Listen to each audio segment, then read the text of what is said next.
The makers of Campbell Soups present the Campbell Playhouse. Orson Welles, producer.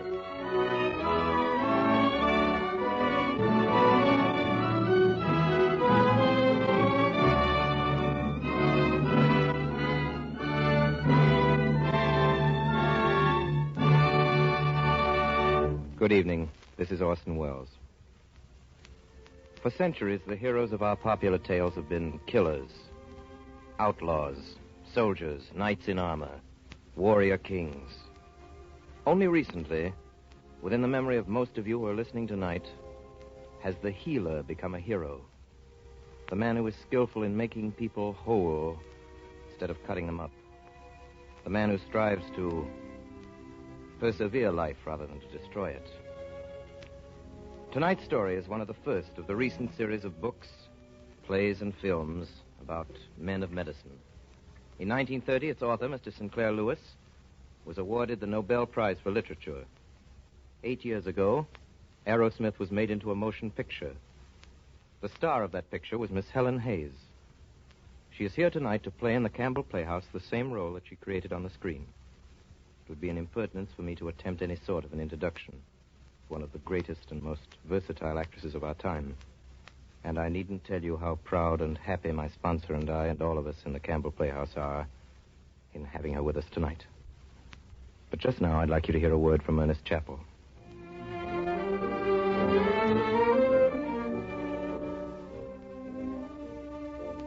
I think you'll agree that when women buy far more of one soup than of any other, that soup must have something very special about it. Such a soup is Campbell's tomato. It has a flavor that good home cooks and professional chefs agree has never been equaled. This magic flavor is the result of a recipe perfected by Campbell chefs and painstakingly followed at every step. It calls for Campbell's own pedigreed tomatoes, big, firm, luscious beauties developed specially to give glorious color and grand flavor to this most popular of all soups. Their bright, tangy, invigorating goodness is skillfully blended with fine table butter and gentle seasoning to make a tomato soup that almost everybody likes. How often do you have this outstanding favorite soup at your house? Why not look over your soup supply and be sure of having Campbell's tomato soup on hand for this weekend? And now for tonight's story. The Campbell Playhouse presents Arrowsmith, starring Helen Hayes and Orson Welles.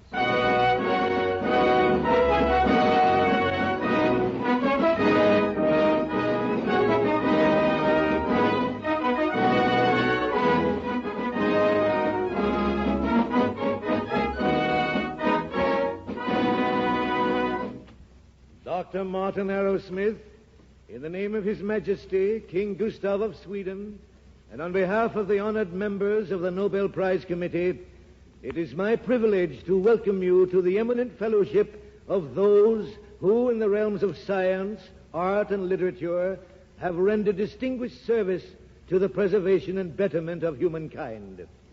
In recognition, therefore, of your brilliant achievement in the fields of bacteriology and physical chemistry, and your unswerving devotion to the tenets of pure science, I have the honor to present to you Martin Arrowsmith.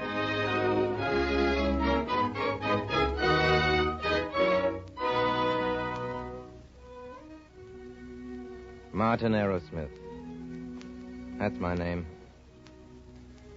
On all sides of me sit leading men of science. Looking down at me, I recognize some of their faces. That man on the aisle to the right and the one just in back of him, last year's chemistry award. This is the longest walk I can remember. From my seat in the back of the hall down to this platform. A 21-year walk. I started it with two others. With Leora and Dr. Gottlieb. Now I'm finishing it. Alone. I started it 21 years ago, one September evening, in the chemistry lab at Winnemac.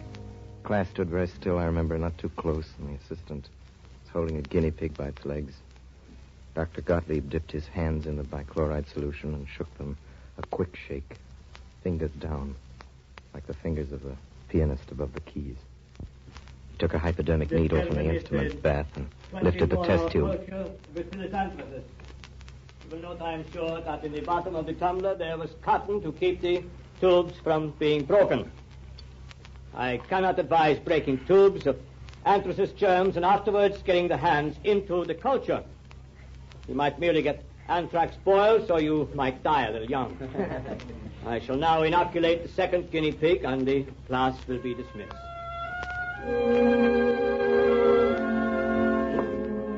Dr. Gottlieb. Dr. Gottlieb. Well, yes.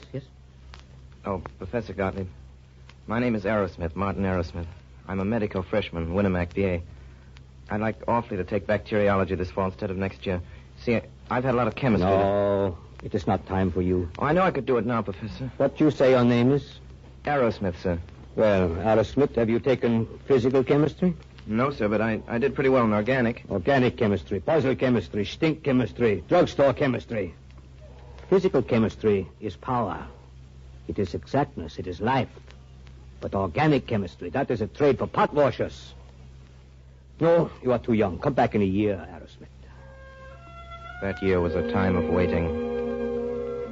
I took the first year medical courses and passed them. I learned the proper sugar-coated pills and phrases to comfort patients with while you estimated how much you could charge them. Most of the professors at Winnemac weren't teaching science. They were simply preparing us for a trade. And that was all most of the students wanted. Knowledge that they could cash in on.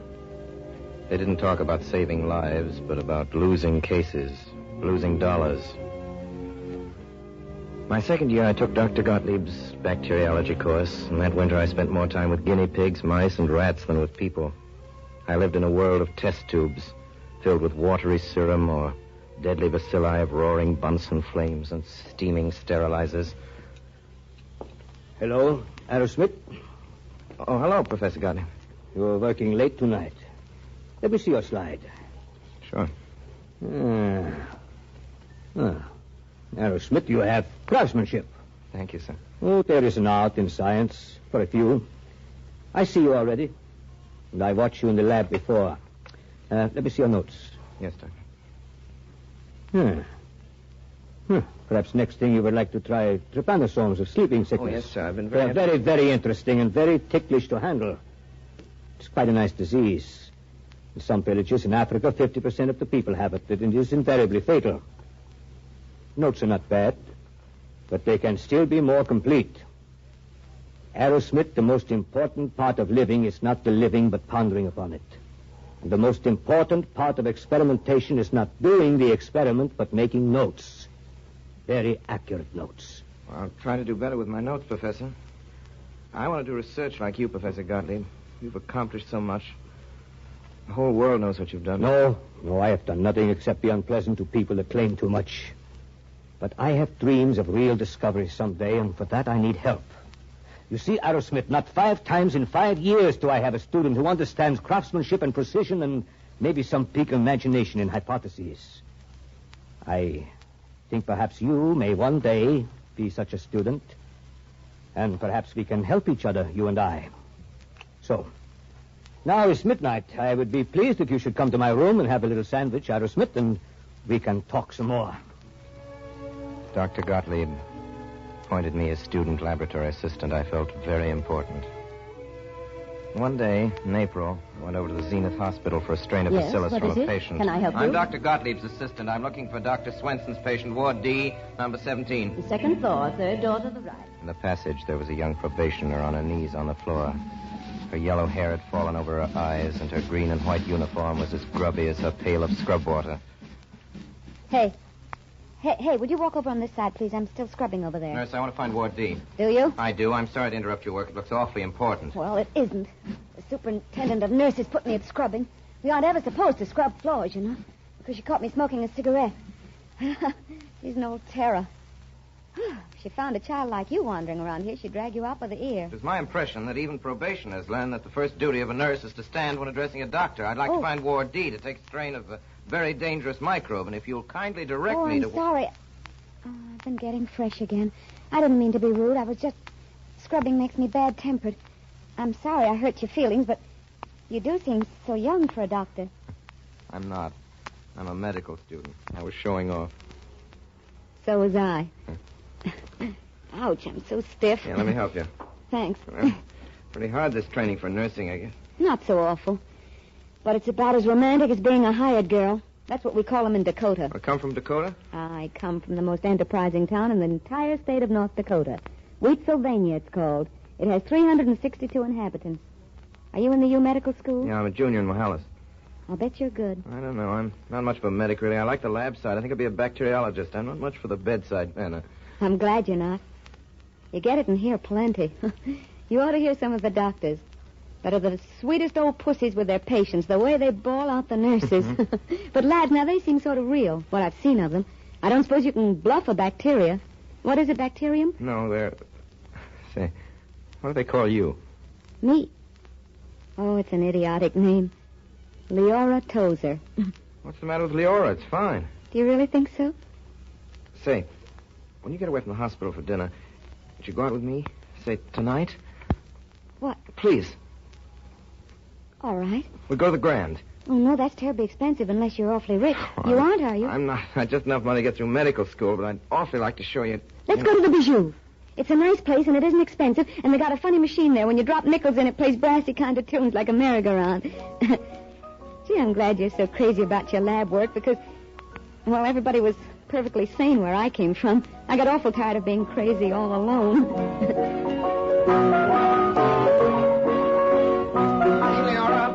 Even with the best of them, research has been largely a matter of trial and error. The empirical method, it's called. You try to establish a general law so that you can predict what will happen the next time, the time after that. And that's where Gottlieb leaves all these detailed, grubbing, machine-made researches. You see what I mean?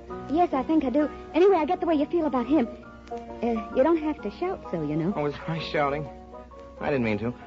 Only when I get to thinking about the way most of these profs don't even know what Gottlieb's up to, the way those idiots don't even see the relation of his work on the synthesis of antibodies, the discoveries of Arrhenius, gee... Leora, hope I'm not boring you. I'm loving it. I get so technical and so noisy. You didn't even stop me and tell me I ought to have better manners. I don't see anything wrong with your manners. Don't you really? Has someone been trying to bring you up? Yeah, but not with any success. Listen, I like having you trust me. I'm not earnest, and I haven't any brains whatever. But I do love it when my men think I'm intelligent enough to hear what they really think. You don't have to tell me about yourself. I've always known you, Leora. I'm not going to let you go no matter what. You're going to marry me. Yes. I guess I am.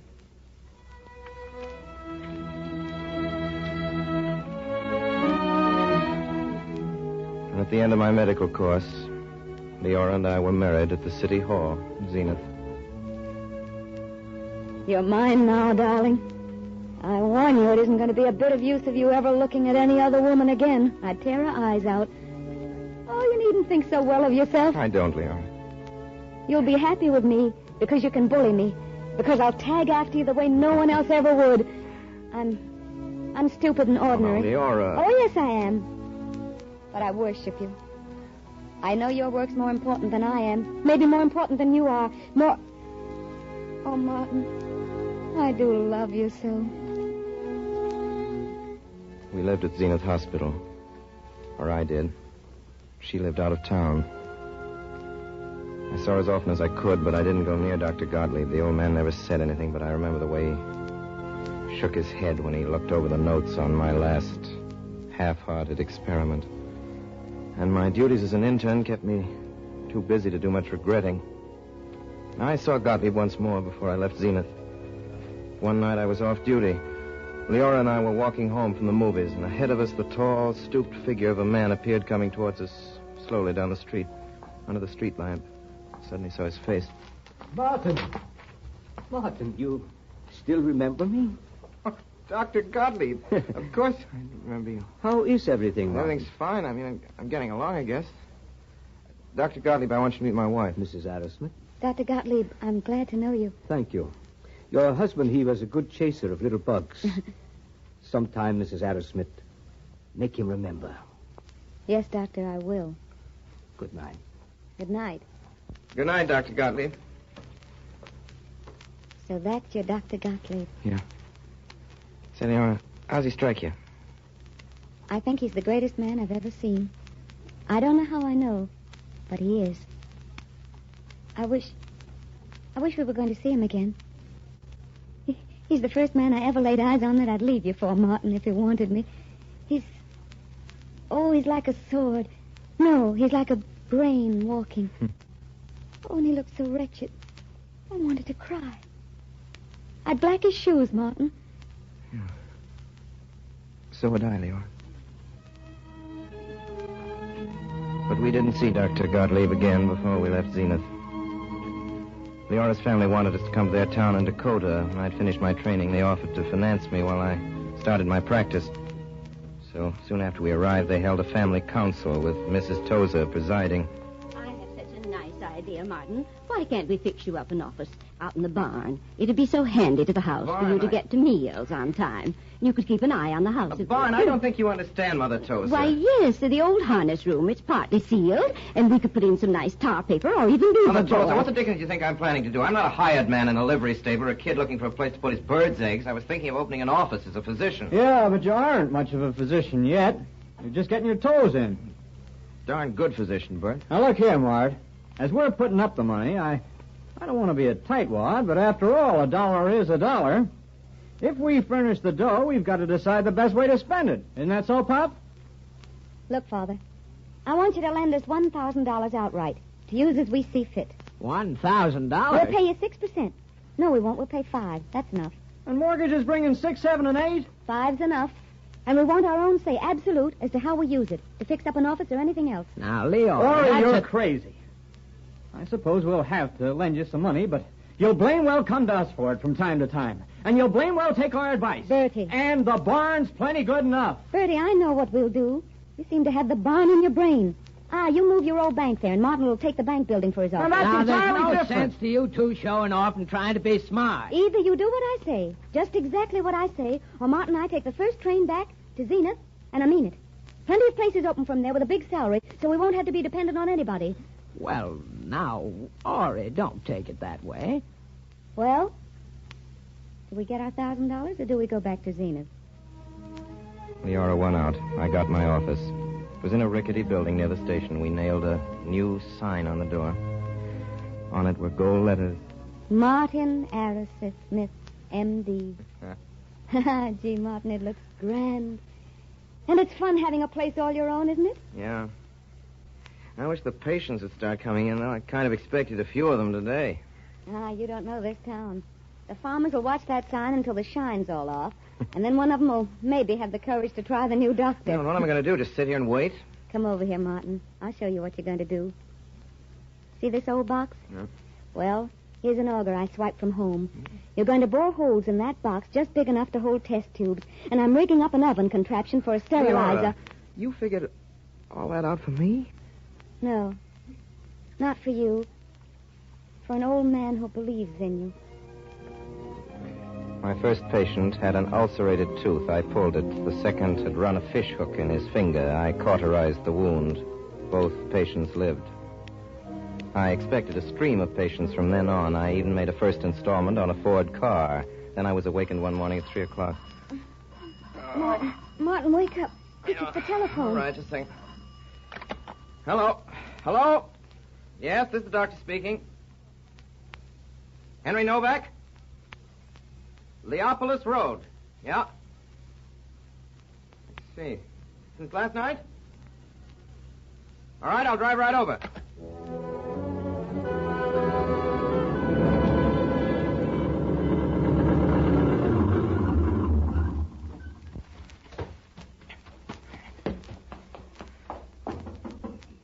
Mr. Novak? Doctor, come in.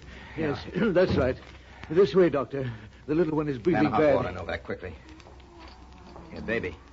Baby, open your mouth. That's a good girl. Give me your hand. Here's water, Doctor. All right. How is she? Come over here, Novak. Child's pretty sick. Looks like diphtheria. Brought some antitoxin. We'll inject it. Is there any chance? Yes, Doctor. She very sick. I'm afraid so. I give her some hot clothes, towels, napkins, anything. This room ought to be moist to keep water boiling on that stove. All right, Doctor. I do everything you say, just so you save her. There now. We'll inject. Towel. Towel. Here's some towels, Doctor. We'll wrap her up. Lift that side. This way. Doctor. Yep. Yes, what? Doctor. What's wrong? Doctor, she's so still suddenly. Doctor!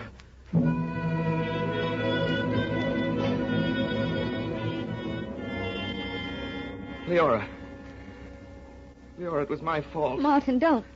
I should have operated. I should have operated. She'd be all right now. Operated. You did the wrong thing. You did all you could, Martin. Probably all anyone could do.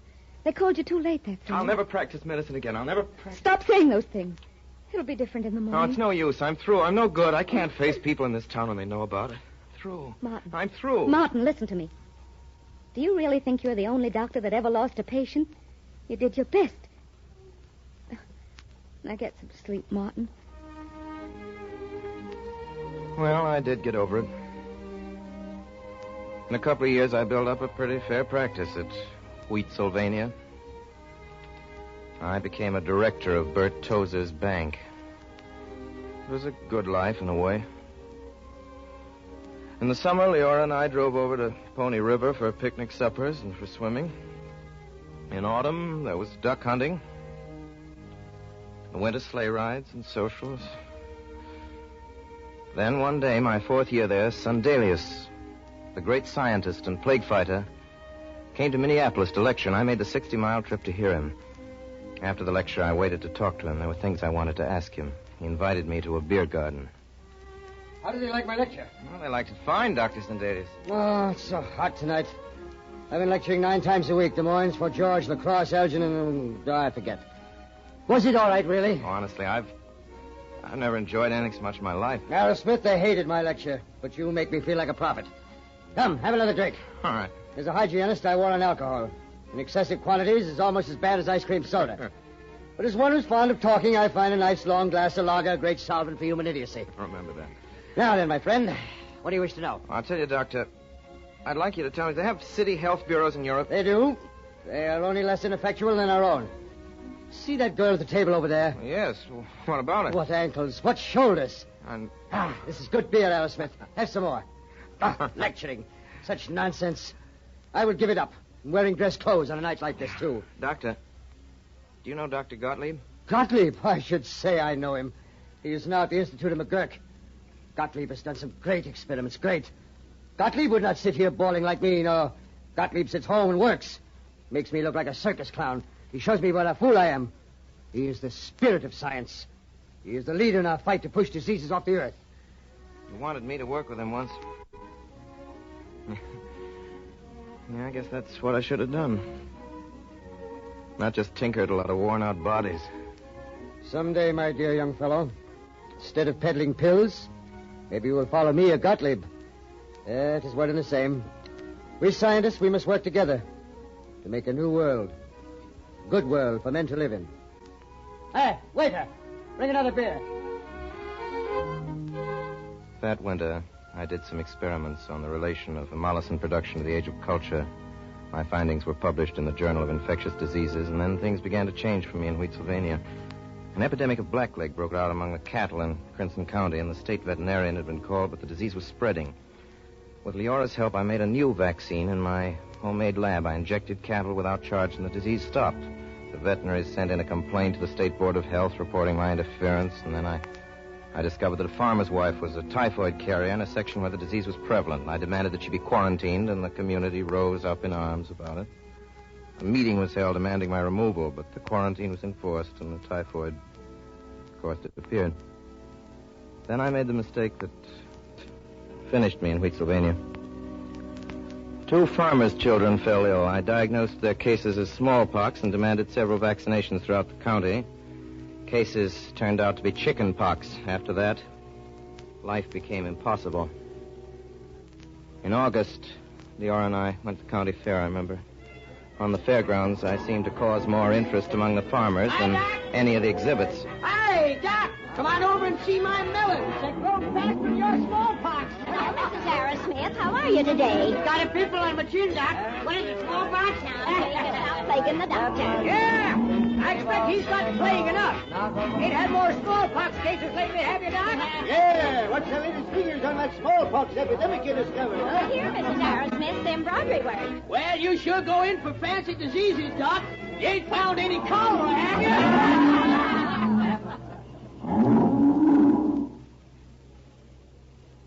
Yeah. Looks like I'm licked, Leora. May as well get out. Nothing more I can do here. Take years before they trust me again. I'm glad, Martin. You're too good for them here. I've learned a little something here, even if I failed.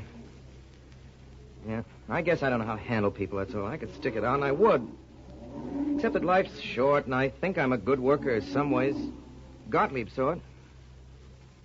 Maybe I'll still get a chance. Where do we go, Martin? I haven't the slightest idea. Anywhere I can be useful. Gee, it's fierce being married. Here I expected to be a pillar of the community. Now I'll have to follow you out on the road and be a hobo. Well, I'm too lazy to look up a new husband.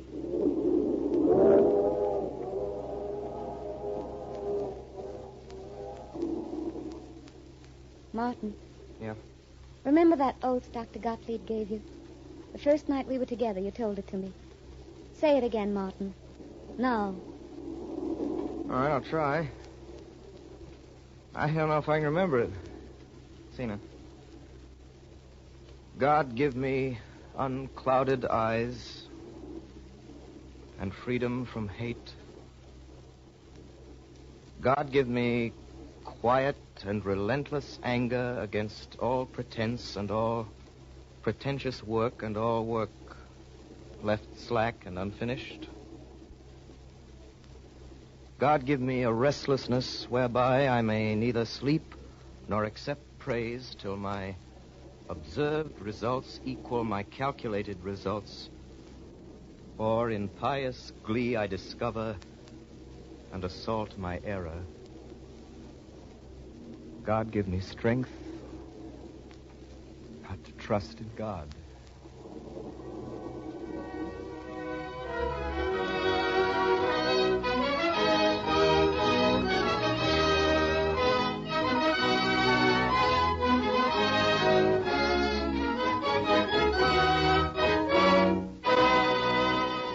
You are listening to the Campbell Playhouse presentation of Arrowsmith, starring Helen Hayes and Orson Welles.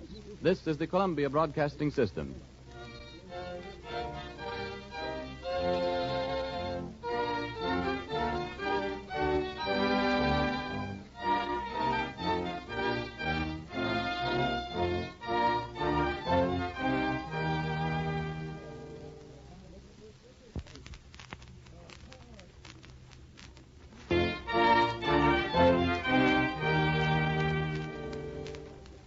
This is Ernest Chappell welcoming you back to the Campbell Playhouse.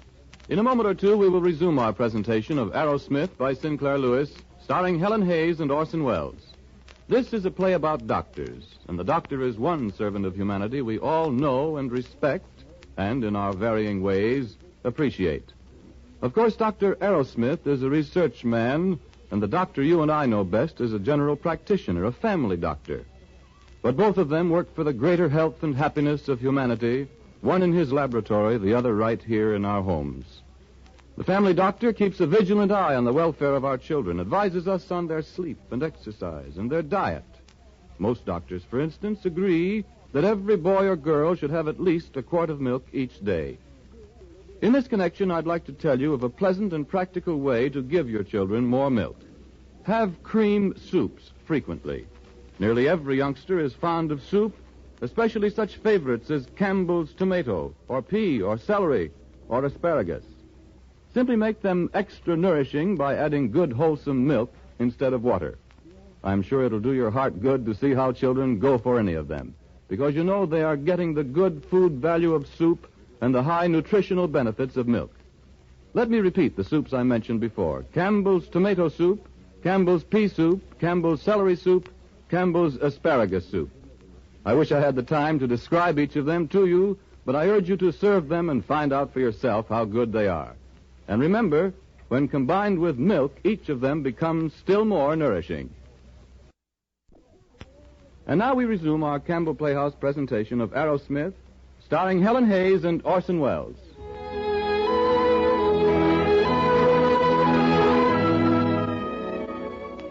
Through Dr. Gottlieb, I got a position at the McGurk Institute in New York. My laboratory there was the finest I'd ever seen. I had a trained assistant. I had all the apparatus known to research. And in the midst of all this white tile, scientific splendor, Dr. Gottlieb was waiting for me. Martin. Oh, Dr. Gottlieb. Oh, Martin, this is very good. You are near to me. My laboratory is just 3 doors down the You hall. don't know how grateful I am to you, Dr. Oh, Gottlieb. gratitude, Pa. How is that girl you married? Oh, she's fine, Doctor. I have an idea she's good for you, that little girl. Yeah, she make you work. Look here, Dr. Gottlieb. Do you really think I know enough to work here? I want terribly to succeed. Succeed? I have heard that word. It is English? Oh, yeah. It is a word that little schoolboys use at the University of Winnemac. It means passing examinations. But, Martin, let us be clear. You know something of laboratory technique. You have heard about these bacilli. You are not a good chemist, and mathematics, most terrible. But you have curiosity, and you are stubborn. Therefore, I think you will either make a very good scientist or a very bad one. This is your chance to find out, Arrowsmith.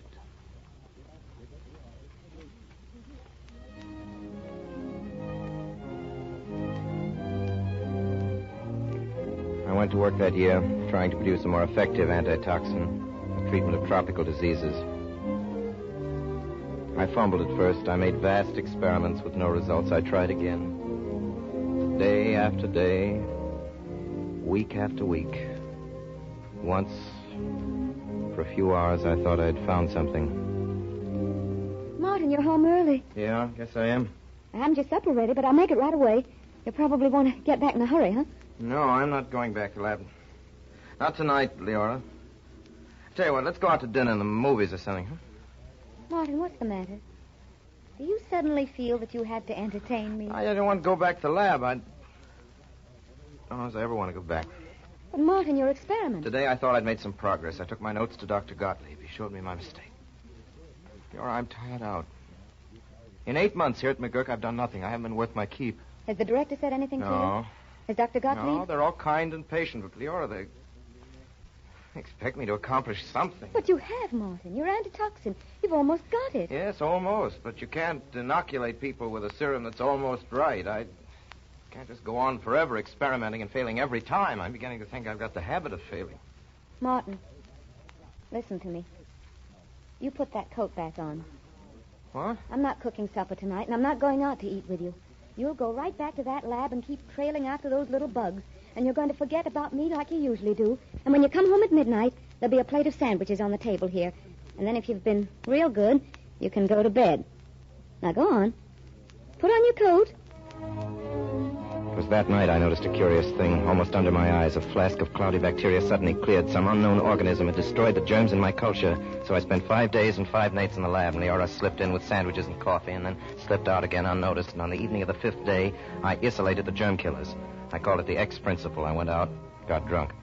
Then I slept for 2 days. The 3rd day, I went back to the McGurk Institute. There was a message from Dr. Gottlieb to go and see him. Well, Martin, I have something I must say to you. Mr. McGurk has talked to me. He has heard of this discovery of yours, this X principle.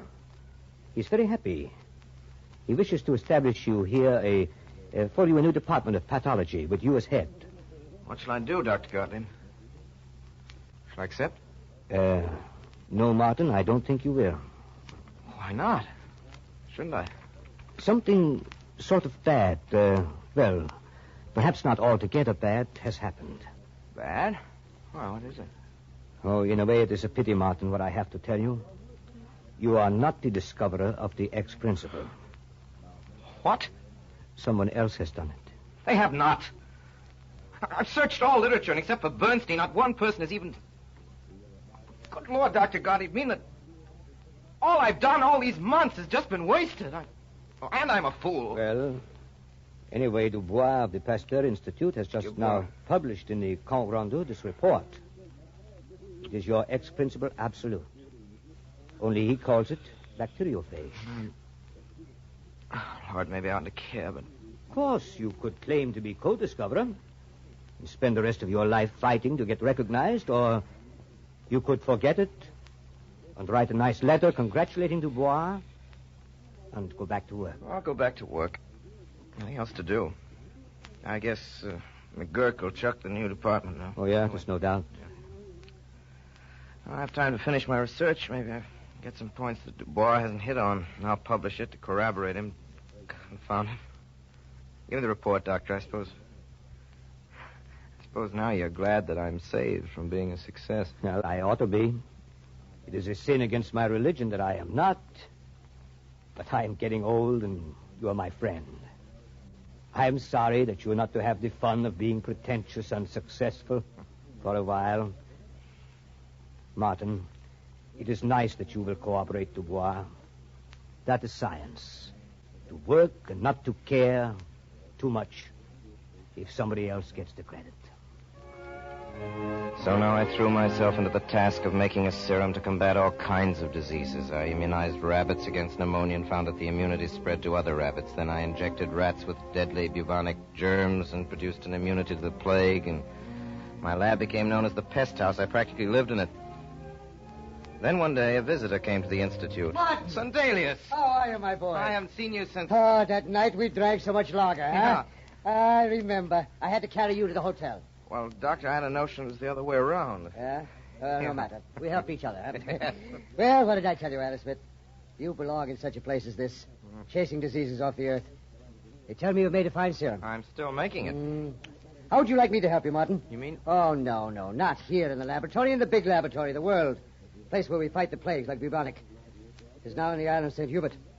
Soon it may spread through the West Indies. From there, who knows? Thanks, Sundelius. I have to finish my experiment. I'm still not sure of my serum. Maybe later. Oh, Martin, listen to me. You can be sure of your serum only one way, by testing it. I know, but... Not on guinea pigs, on human beings.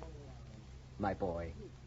Come with Sundelius to St. Hubert. I couldn't promise. I'd have to speak to Dr. Gottlieb, Mr. McGurk. I've spoken to them already. Yeah, we've been plotting against you. My boat leaves day after tomorrow. Martin, we'll have such good fun. And maybe we wipe out old Devil Bubonic. Huh? I'm going with you, Martin. No, Leora, you're not going with me. Well, I am. It's not safe, Leora. Silly, of course it is. You can shoot your old serum into me, then I'll be absolutely all right. Oh, I have a husband who cures things I have. I'm going to blow in a lot of money on thin dresses, though I bet St. Hubert isn't one bit hotter than Dakota on an August day. Listen, Leora, darling, listen. I do think the serum will immunize against the plague. You bet I'll be mighty well injected with it myself, but I don't know. Even if it were practically perfect, there'll always be some people it wouldn't protect, don't you see? You simply can't go, sweet. Martin, don't you know I haven't any life outside of you? I might have had, but honestly, I've been glad to let you absorb me. I'm lazy and useless and ignorant, except as maybe I can keep you comfortable. If you were off there, and I didn't know you were all right, or if you died and somebody else cared for your body that I've loved so, I'd go mad. I mean it. Can't you see I mean it? I'd go mad. It's just, I'm you, and I've got to be with you. And I will help you, make your serum and everything. You know how often I've helped you. And maybe in St. Hubert, maybe you wouldn't find anybody that could help you, even my little bit. I'll cook and everything. Darling, don't make it harder for me. It's going to be hard enough in any case. Martin, don't you dare use those old stuck-up expressions that husbands have been drooling out to wives forever and ever. I'm not a wife, any more than you're a husband. Oh, you're a rotten husband. You neglect me, absolutely. The only time you know what I've got on is when some button slips and then you bawl me out. But I don't care. I'd rather have you than a good husband. And besides, I'm going.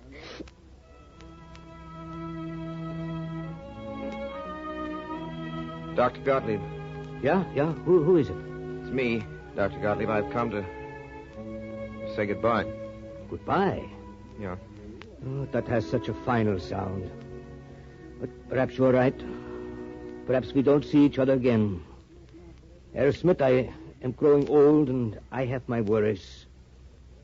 You are a man and you are a genuine worker now. But don't mind if I give you some advice. Dr. Gottlieb, you know I don't.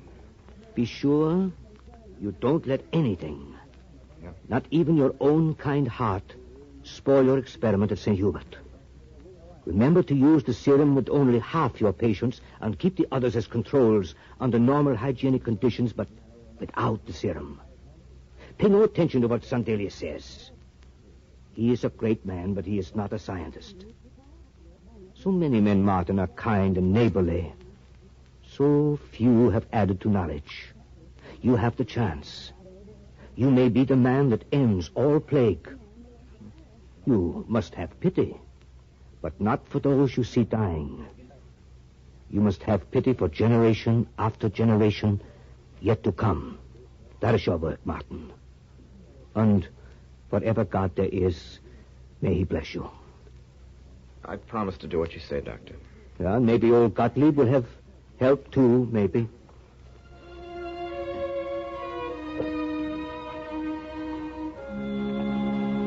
Leora and I sailed the next day from Hoboken.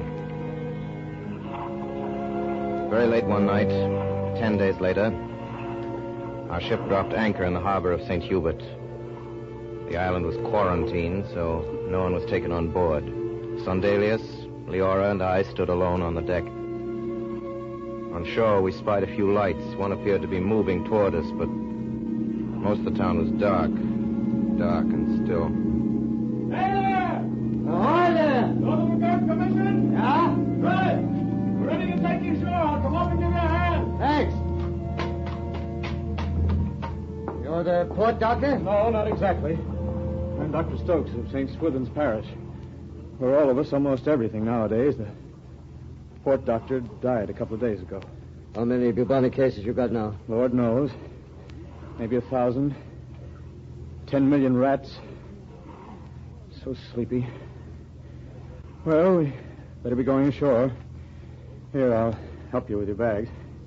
Listen, Leora. You better stay on the ship. You better not come, see? Please don't. Not come?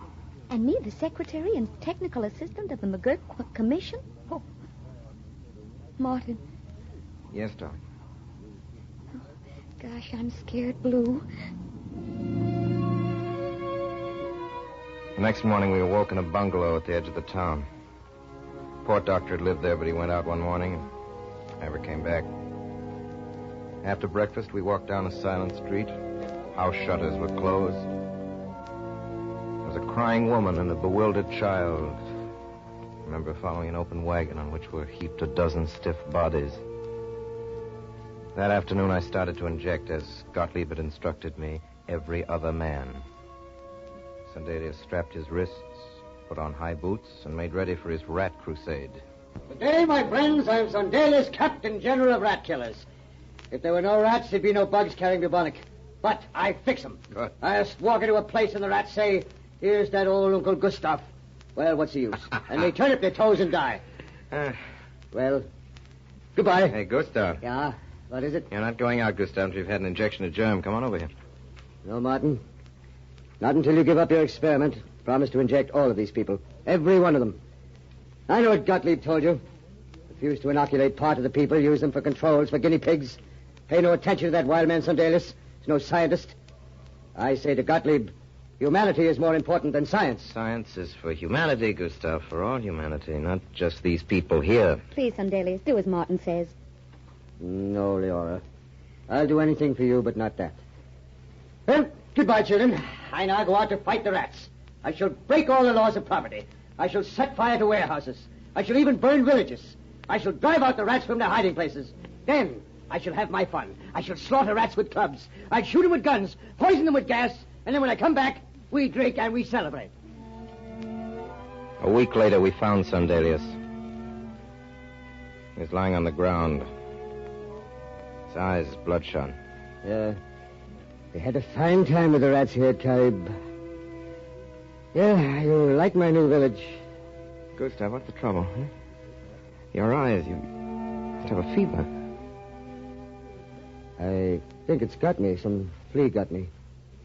Flea from one of those rats. I was just thinking I'll go and quarantine myself. Yeah, I have fever, all right. Lord, Martin, I'm so weak. Not scared, no. I'm going to take you home, Gustav. We'll nurse you. No.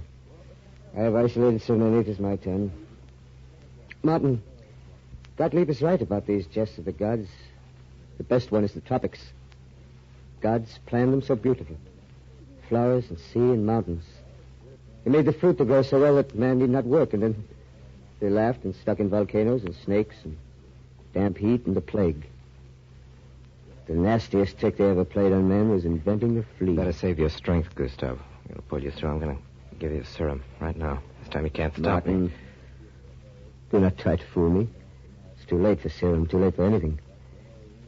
I'm not afraid to die, Martin, but once more I'd like to see Stockholm and Fifth Avenue on the day the first snow falls.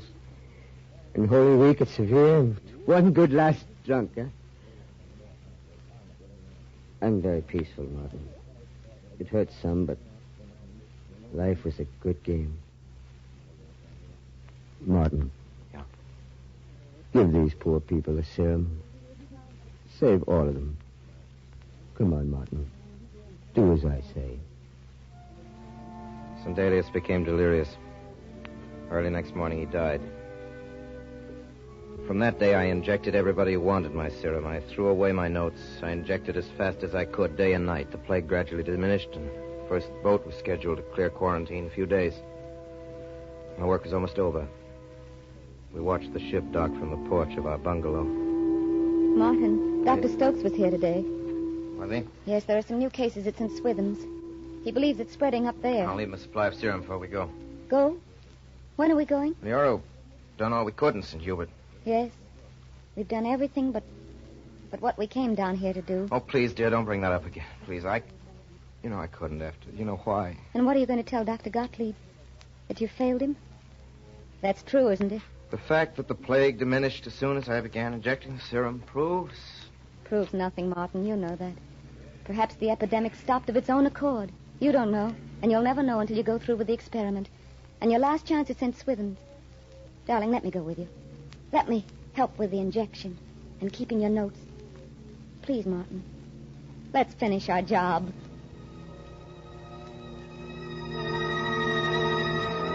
I have this place ready for you, Doctor. All right. Trees will keep the sun off you. There's a line of natives a quarter of a mile long. All right, Stokes, let's begin. Leora, soap and alcohol. Right arms. Yes, Martin. Stokes, get your troops in a circle around the grove. We may need them. Keep two lists. One that I inject, one that I don't. Right, Doctor. Sergeant, you write the names down as I call them out. Yes, sir. I'm ready. Come on. Move up one at a time. Every other one here. Every other one on that side.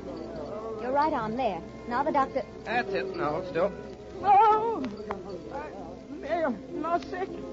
Maybe. Hope so. Move on. John Palamas. Take it down, Sergeant. John Palamas. Hold back! Don't crowd!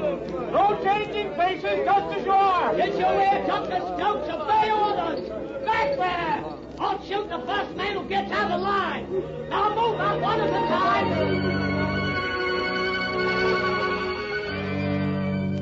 All right. That's all for now. Come back in an hour after lunch. Leora. Leora, what's the matter? Nothing, darling. Just a little tired, I guess. No wonder, you poor kid. I'm going to take you home and put you to bed. You'll do no such thing. You're going to finish your experiment. One more day and your work's safe. Nothing's going to stop you now. Well, I'll have Stokes take you down to the bungalow. Nonsense. You'll need him here. I know my way. What's there to be afraid of? Darling, you're not afraid of anything. Yes, one thing, Martin. Yep.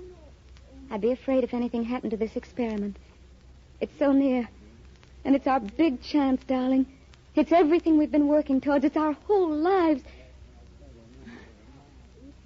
Well, I'll be going now. I'll come down to the house as soon as I finished. Just one thing, Martin. I forgot my second shot of serum yesterday. Get out your needle, Doctor. All right. Darling, give me your arm. I love your arm. There. I love you, Martin. And thanks for bringing me here. Thanks for everything. You're thanking me. Oh, darling. But you don't know what it means for someone like me who doesn't amount to so much, getting a chance to be with somebody who does. Oh, Martin, I'm so proud of you and what you've done. Darling, if there's anything we've accomplished here or anywhere, it's not mine or yours. It's ours together. Say, why are we talking this way to each other? Leora, there's nothing wrong. Of course not. It was silly talk, wasn't it? But I wouldn't have missed it. I wouldn't have missed anything, Martin. Not anything in our whole life.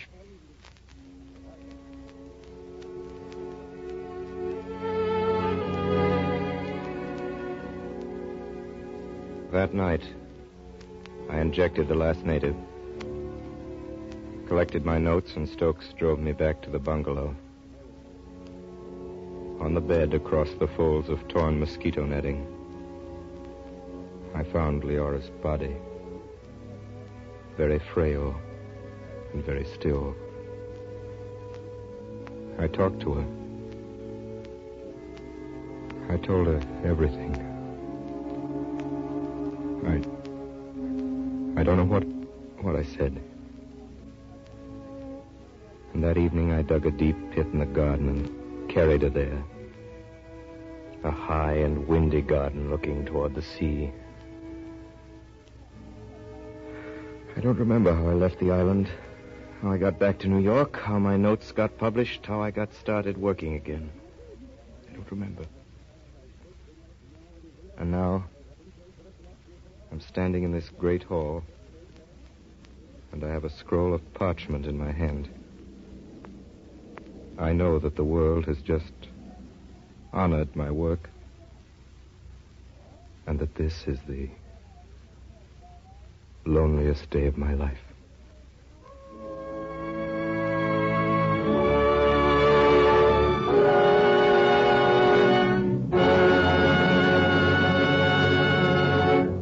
You have just been listening to the Campbell Playhouse production of Arrowsmith, starring Helen Hayes and Orson Welles.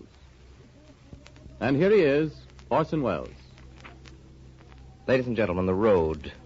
The road, which is what actors call the theater outside of New York, has had its ups and downs, as you know. The last 2 years, during which Miss Hayes has brought her wonderful performances Victoria and Victoria Regina to 45 cities all over the nation, must definitely be called an up. Miss Hayes concluded her engagement in Victoria only last Saturday, after making theatrical history. Oh, thank you, Orson. Very great honor to have her with us tonight, and I'd like you to meet her. And, Helen, I'm sure that everyone in the theater and everyone who goes to the theater is curious about your plans for the future. What are you going to do next? I'm going to take a darn good rest. With your permission, Miss Hayes, I'll tell our audience what a rest means to you. It means, ladies and gentlemen, going back to being Mrs. Charles MacArthur, taking care of 2 children and a house overlooking the Hudson River at Nyack, New York, and, of course, overseeing the family farm in the hills a few miles away. Miss Hayes, am I correctly informed that the MacArthur family even goes so far as to grow its own milk? Mm-hmm. We do have 4 jerseys, and we hope that by economy and careful management we can eventually get the cost of our milk down to $1 a quart. I hope you do, Mrs. MacArthur. And I hope even more that Helen Hayes will very soon be back with another play as fine as Victoria Regina. And in behalf of my sponsors, the makers of Campbell Soups, and all of us in the Campbell Playhouse, I want to thank you for coming here tonight. And now, here's Ernest Chappell.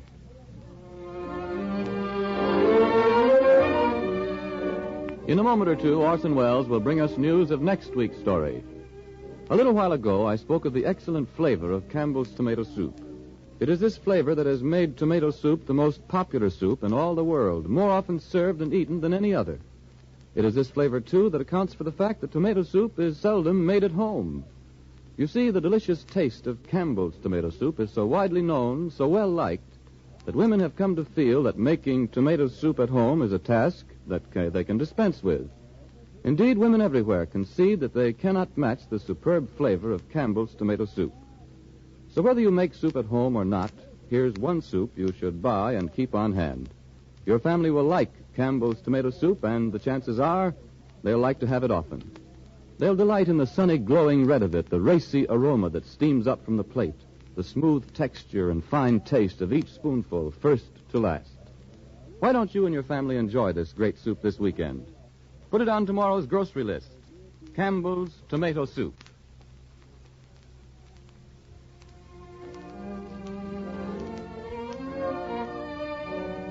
In tonight's presentation in the Campbell Playhouse, Orson Welles and our guest, Helen Hayes, was heard in the roles of Martin Arrowsmith and Leora. Professor Gottlieb was played by Ray Collins, son Delius was played by Frank Reddick, Mr. Tozer by Everett Sloan. Al Swenson played Henry Novak, Effie Palmer played Mrs. Tozer, and Carl Frank was Dr. Stokes. Music for the Campbell Playhouse was arranged and conducted by Bernard Herrmann. And now, Orson Welles, will you tell us about next week's show? Well, next week, our story is a classic shocker. The saga of an aeroplane that crashed into the private mountains of a well-mannered Rajah whose wickedest word was law, somewhere east of the sun and west of the moon. The Green Goddess, starring Madeleine Carroll, who will be saved from my clutches in the nick of time. Until that fateful hour, on this same station, my sponsor, makers of Campbell Soups, and all of us in the Campbell Playhouse remain obediently yours. The makers of Campbell Soups join Orson Welles in inviting you to be with us at the Campbell Playhouse next Friday evening to hear The Green Goddess, starring Madeleine Carroll. Meanwhile, if you've enjoyed tonight's Campbell Playhouse presentation, won't you tell your grocer so tomorrow when you order Campbell's tomato soup? This is Ernest Chappell saying thank you and good night. This is the Columbia Broadcasting System.